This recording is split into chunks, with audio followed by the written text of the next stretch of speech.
2 grams of DPH. Yo, what's up? It's Someone That's Someone, and welcome to another episode in Deliriant Week 2022. This is coming from Cedric Lightbury, where he took 2 grams of Diphenhydramine, and here's the full report details. Alright, so here's another classic for Deliriant Week, and I'm pretty sure this will be the only Benadryl report, and this one was recommended to me by DPH entity, which we covered a lot of his reports. It's also thought that Cedric came up with the term Eiriel, a name for the DPH dimension. And this user also does have other reports, so let me know if you want me to cover those too. 2 grams of DPH is a very strong dose, and he's lucky he didn't die from this or suffer from anything more serious. There's a variety of hallucinations, and I'm sure you'll enjoy this. So without further ado, let's dive right into it.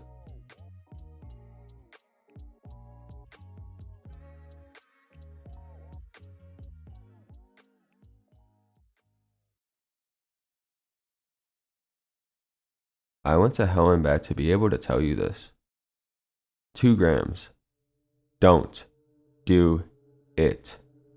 Unless you want to end up in the hospital while being threatened by your inner demons and feeling almost unbearable pain in your chest, thinking you could die any second. Still dealing with minor weakness, but it probably won't go away for a while. July 12th. After around 20 minutes of consuming the pills, I started to see mild distortions and audio hallucinations, mostly ticking and scratching, which seemed distant. I was inside the car which was going to the house I was supposed to spend my trip at, and I kept telling Martin, my friend, not to interfere with the trip in any way, unless it's obvious I'm in danger. I noticed my memory span was becoming short, and the tickling and scratching was getting louder, along with a mild head rush-like, high-pitched sound. Right before we reached this place, I realized I couldn't move and my vision started glitching up. It kept flashing and freezing, and sometimes I wouldn't see anything at all for a split second. I told this to Martin and he convinced me I could walk. I just had to do it carefully. So I followed him to the house.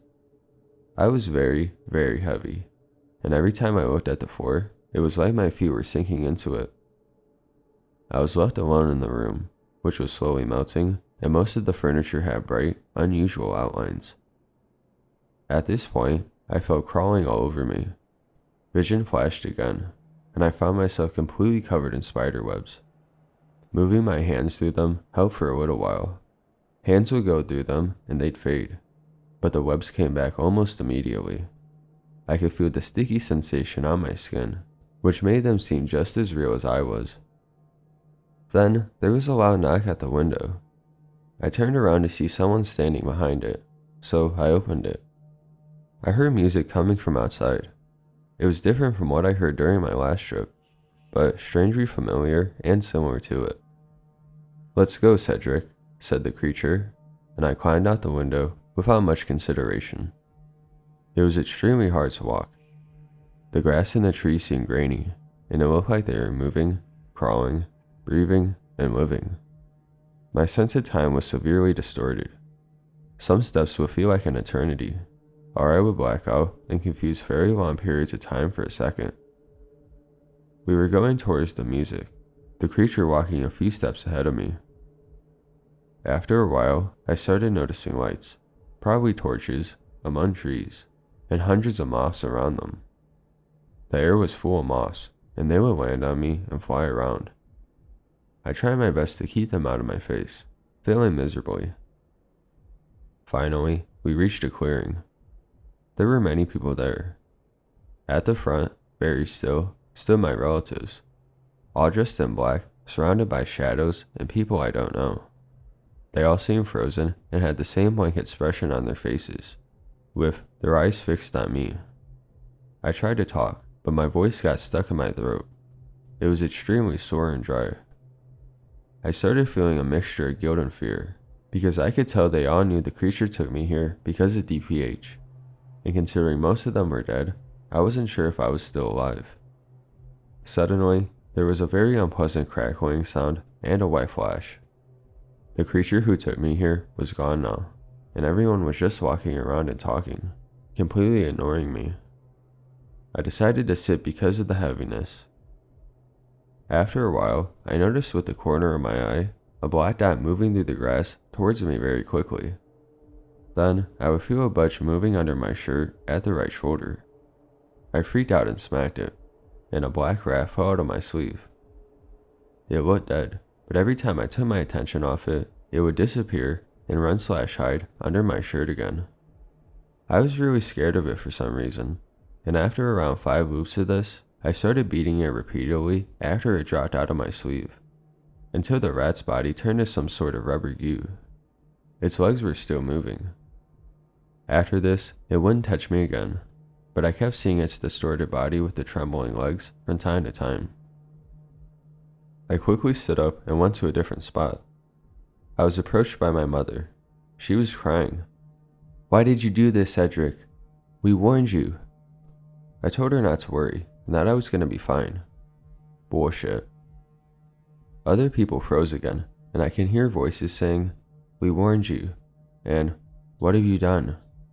even though their lips weren't moving. The longer I looked at them, the more distorted they would get until they had bug eyes and arms reaching the ground. Another flash followed. I was back at the front yard of the house and saw Martin standing by me. I assumed he shook me. He asked if I was alright and said that I'd been standing there for ages. He had spiders in his hair. I tried to say yes, but I couldn't because my mouth was painfully dry. I walked my way to the house. Martin told me I never went there in the first place. The whole trip thus far has been experienced right after getting out of the car, with just standing/moving around at that spot. There are many blackouts at this point. I recall centipedes from my last trip, and spiders all over me and inside me. Around 10 of them crawled out of my mouth. July 13th. I woke up, still tripping hard. Never remembered falling asleep. I went to check the next room. Martin told me I was out for around 5 hours. Later I found out he was still asleep, and the information was false. I managed to get some water and go to the bathroom because the urge to pee was terrible. Moving was still a difficult task, and I couldn't concentrate properly. This is when I posted "alive" with 2 A's. When I got back to the living room, I saw someone sitting on the couch. It stood up, and I recognized the figure to be Hatman. He walked towards me and said, "You are getting in and running out." I started feeling extremely hazy and got another head rush. I'm not sure if I left the sofa or blacked out and lay down on it, but I was there at the edge of sleep, and the Hatman was looking right at me. This might be a dream or a full-blown trip. I don't remember closing my eyes, and I could still feel my surroundings. I was in an extremely vast room. The floor, ceiling, and walls were black. There were no doors, and I couldn't see where it ended because darkness hid it out of sight. There was a woman standing right in front of me. She looked at me, smiled, and took her face off as if it was a mask. The face behind it looked exactly the same, but she was bleeding from her eyes, mouth, and nose, and her eyes were completely black. I looked around the room to see faces appearing on the walls and ceiling, greeting me without words until they started to fall down like masks too, revealing bruised and blood-covered faces. The mask would turn into ash that wouldn't settle, but move around on the floor and by my feet. That's all I can remember from this stage of the trip. After snapping out of this, I lay there for a while, feeling my heart beat rapidly. The Hatman was gone. My hallucinations were mostly audio now. I heard lots of incomprehensible whispers and quiet singing. I posted on this thread again and decided to go to sleep for real. I was so very tired. This time, I drifted into deep, deep sleep. After a while, I realized I was sleeping. My vision was completely black until a room began to appear. It was small and gray, its door open, displaying nothingness. I walked towards the door and stepped out of the room. Several shadows approached me. The door shut and I heard, "You are out," very clearly. Then I felt a burning pain at my chest. Martin said I started screaming. He tried to wake me up and check my pulse, then realized what was happening and called an ambulance. I had to down a lot of charcoal. Minor hallucinations, for around 3 days. Fuck.